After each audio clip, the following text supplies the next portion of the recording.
കുറിച്ച് എപ്പോഴൊക്കെ ചിന്തിച്ചാലും എനിക്ക് തോന്നാറുണ്ട് ഈ 3 രാജാക്കന്മാരുടെ കാലിത്തൊഴുത്തിലെ സാന്നിധ്യം ഒരു വലിയ രഹസ്യമാണെന്ന്. പലരും പല തരത്തിലാണ് ഇതിനെ വ്യാഖ്യാനിക്കാറ്. ഓരോരുത്തരും പറഞ്ഞത് ഞാൻ ഇസ്ബുവിനോട് പറഞ്ഞു. ഇതൊന്നും അല്ലാതെ എന്തെങ്കിലും രഹസ്യം നിനക്കറിയാമോ എന്ന് ഞാൻ ചോദിച്ചു. ഒരു പാട്ടിലൂടെ അവൾ എനിക്കത് പറഞ്ഞു തന്നു.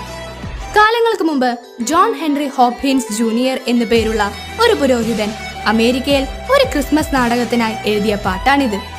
അദ്ദേഹം 3 ജ്ഞാനികൾ പ്രകാശമുള്ള നക്ഷത്രത്തെ പിന്തുടർന്ന് കുഞ്ഞേശുവിനെ കണ്ടെത്തുമ്പോൾ അവർ പാടിയിരിക്കുമെന്ന് സങ്കല്പിച്ചു. ഓരോ വരിയും ഓരോ സമ്മാനത്തെ കുറിച്ച് പറയുന്നു.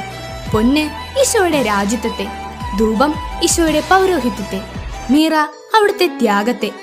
ഈ പാട്ട് നമ്മെ ഓർമ്മിപ്പിക്കുന്നത് ജ്ഞാനികൾ സ്വർണം നൽകാനോ പ്രശസ്തി നേടാനല്ല വന്നത്.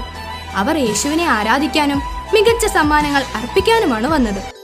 വരാനിരിക്കുന്നതിനെ കുറിച്ചുള്ള സൂചന അല്ലെങ്കിൽ അടയാളങ്ങളാണ് പലപ്പോഴും ഇതെന്ത് എന്ന് ചോദിച്ചു പോകുന്ന ജീവിത സാഹചര്യങ്ങൾ.